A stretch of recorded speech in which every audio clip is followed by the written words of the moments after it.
this episode of Dolce Vita, have a taste of the artfully reimagined Japanese cuisine. Appreciate one-of-a-kind art pieces created by celebrated ceramic artists from Taiwan.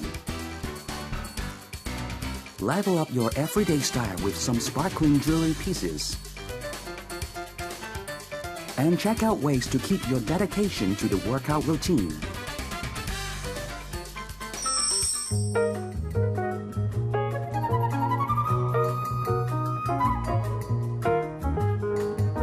A new research has revealed that the more often people eat with others, the more likely they are to feel happy and satisfied with their lives. Personally, I can't agree more with the findings, since I think food is such a great catalyst that brings people together. That's right. Dining together is the perfect way to see someone you don't really see on the regular. And it's always a good idea to catch up with someone over a good meal. Ikasomen is widely loved by sashimi lovers. Here, the chef gave the famous dish a twist by interweaving the succulent sweet squid sashimi and strips of white kimchi made with green apples and daikon broth. The chewy squid matched perfectly with the crunchy kimchi. It is a delicious dish that leaves a lasting impression.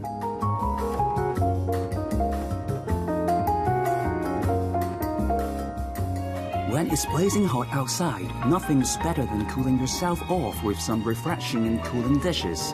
With a firm texture and sweet, nutty flavor, snapper is excellent to serve chilled. Here, the snapper is plated beautifully with shredded snow peas and accented with zesty yuzu kosho, which adds a refreshing kick to the fish. This vibrantly flavored dish is a perfect starter for the meal. So Lena, I went to Hokkaido for a holiday a few years ago, and I went to one of the seafood markets there.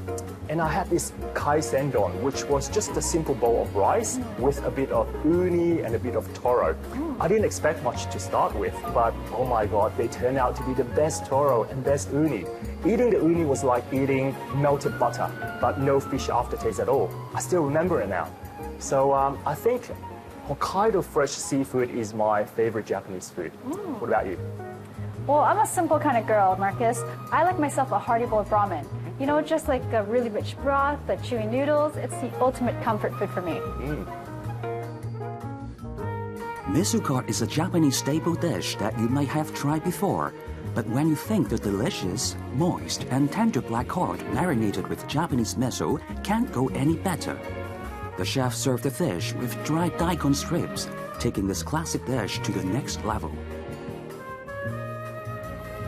Sukiyaki is one of the most popular dishes in Japan, and it is easy to see why. With the succulent marble beef cooked in the umami-bursting sauce, the delicious hot pot dish will whet your appetite.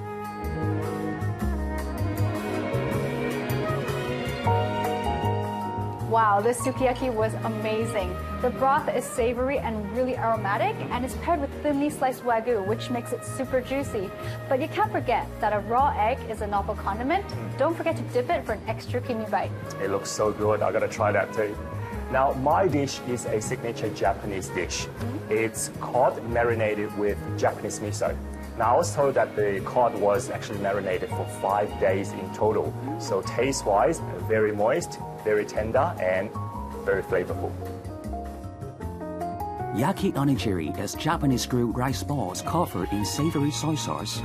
With a crispy crust on the outside, the dish is a favorite at izakaya restaurants. Here, the grilled rice ball is topped with creamy, sweet sea urchin and nestled in the light abalone dashi. This risotto-like dish is going to be your new favorite Japanese rice ball.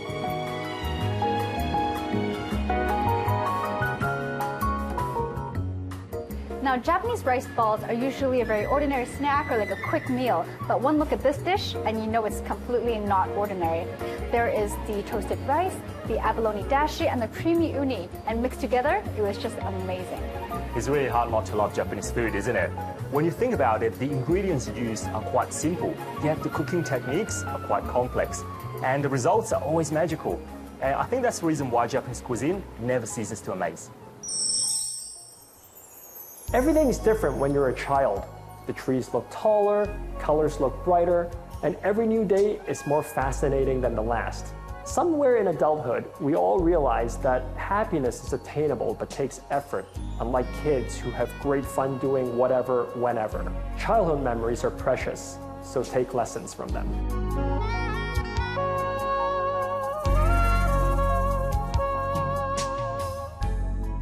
Ms. Chen, it's great to see you again. Indeed. Please give us an overall synopsis of the exhibition, as well as the inspiration behind it. This exhibition, in fact, for me, was inspired by two factors. The first is my return to Hong Kong, to set up this gallery, because Hong Kong is my childhood home. So when I think of Hong Kong, I think of my own childhood days. Second driving force is that we want to bring back to people's memories how children actually express themselves and how they played. So it's based on both sentiments. And of course, because I've been a personal fan of the three ceramic artists for a long, long time, and they also consider childhood their favorite themes of creation.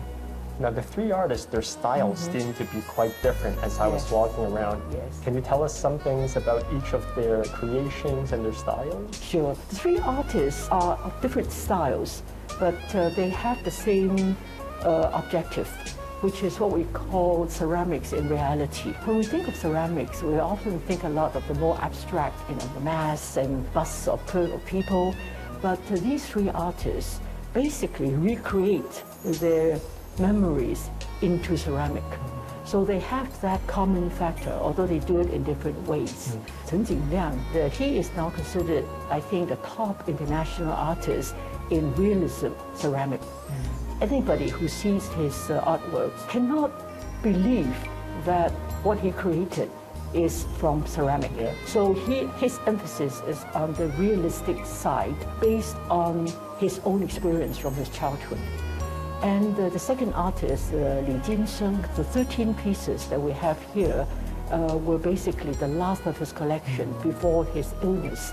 Mr. Li is a very grassrooted artist. Basically, his pieces are totally based on his images of his own childhood. And I think his 13 works are the most expressive of what I want to convey through this exhibition, how children played in the old days. And you can see in a more resource-deprived era, children are just as happy, if not happier. Absolutely. And then Mr. Tang, he developed the most unique technique in the creation of rusting on ceramic. And he developed a technique where he raised the surfaces of the ceramic to create that texture. And then through different types of glazing, he managed to create the rust and blended it into the rest of the glazing for the piece. It's absolutely remarkable. It's fascinating. It is amazing. For visitors to this exhibition, what do you hope is their takeaway? We hope that they can see the value and the sentiment of the pieces and gradually consider art becoming part of their lives, not for collection, but just for enjoyment. And of course, we also want to preserve the moment. And the richness of what we had in the past, I think, is what we hope to convey. I want to dig a little bit deeper and ask you more about the artist known as Liang, because he has two exhibitions here on display. One of them is an old chair and table from an old school, and the other is two platters of tofu.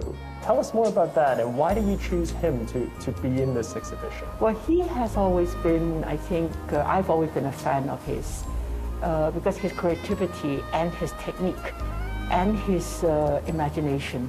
His desk and chair, it's the extreme realism that impresses, but not only how it looks, but also how it feels. There are cracks and, the wood strings, and there are always these gaps and holes on the desk, and it is just so magnificent. And the tofu is so amazing that, and everybody has a statement that they want to take it home and cook it. The tofu is real enough, but the platters, the wooden platters, it's like seeing it in a wet market. So again, a memory of home.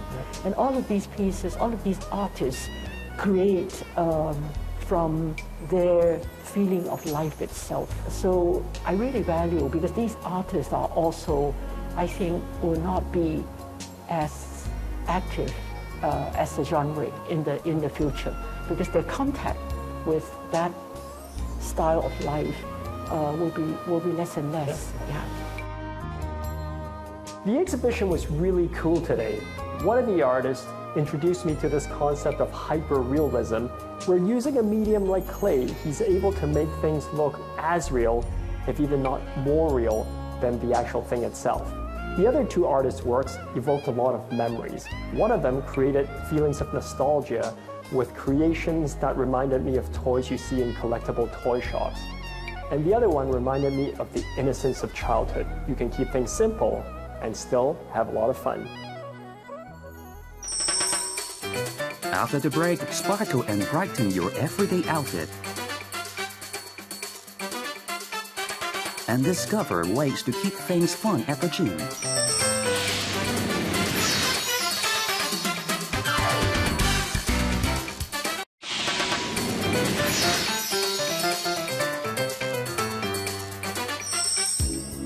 There's a lot to explore when it comes to the world of jewelry, and that's what makes it so fascinating. From the shapes, to the colors, to the cuts, to the designs, creating each piece of jewelry is truly artisanal excellence, and that's why I can't wait to discover more.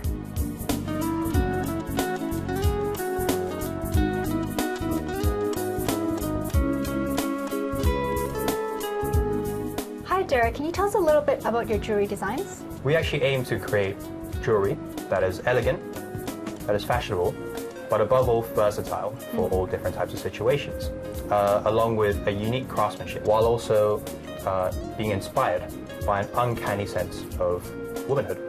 Okay, now speaking of inspiration, you said it's from womanhood. Can you tell us more about that? So back in the 70s or 80s, when Hong Kong was a manufacturing powerhouse, my mother used to work in the fashion industry. Okay. And there she actually noticed that some of her female co-workers, who like her had to work a lot of overtime, they actually longed to appreciate luxury items as well. As a result, one of the inspirations behind these designs, as you can see, is the balance between simplicity, versatility, creativity, and susceptibility to fashion trends.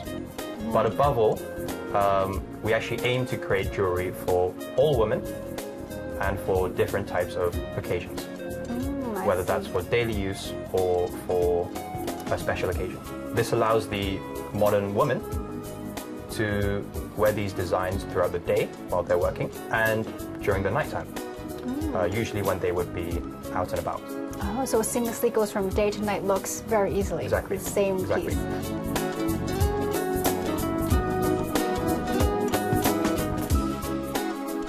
Now, speaking of pieces, which ones are your favorite pieces? This bangle.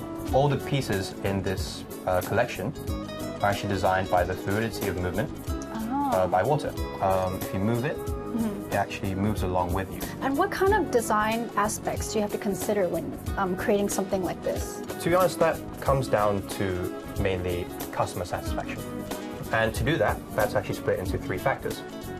So firstly, you may notice the materials that are used, and that usually depends on the customer's preference. The second thing to consider would be the craftsmanship and the finishing. Right. As each customer has their own unique idea of what they would like in a product. And the third thing to consider would be the purpose behind each of these designs. Mainly, that comes down to two different routes. Whether the customer wants to wear jewelry for daily use, or whether the customer would like jewelry for a special occasion. Jewelry has an unquestionable ability to bring out the best in a person's features and personality, whether it is a simple ring or a pair of bold earrings. Jewelry is one of the best ways to make people feel confident and beautiful.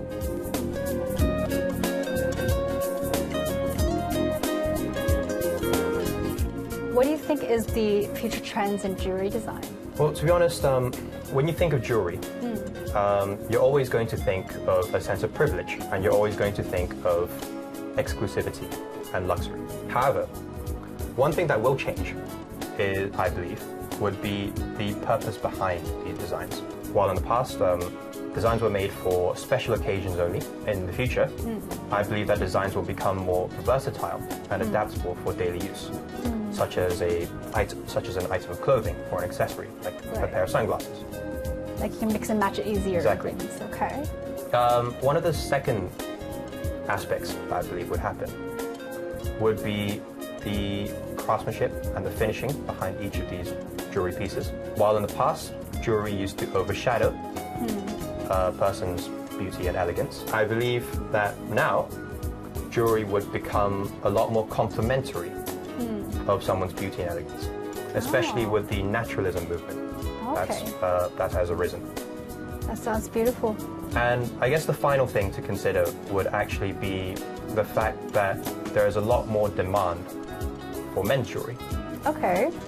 So for example, if I could demonstrate, here are some personalized cufflinks that are actually, I believe, they're quite simple, they're quite elegant, but they also capture, well, I guess, fashion and a fashion trend. Wow, those are certainly very timeless and elegant.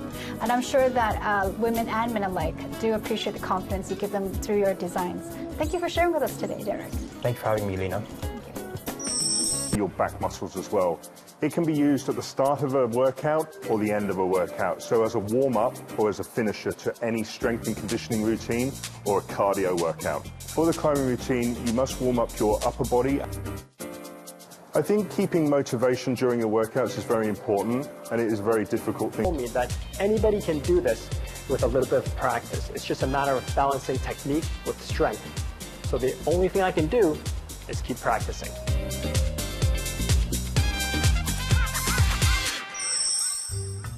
That's all the time we have for this week's episode.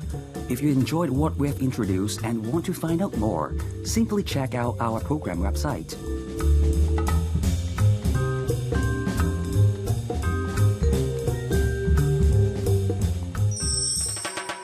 In the coming weeks, continue our sweet journey. Delve into Hong Kong's vibrant dining scene. Stay on top of the latest happenings in town. Connect with inspiring people from different backgrounds and look after your well-being. Be sure to tune in again next time.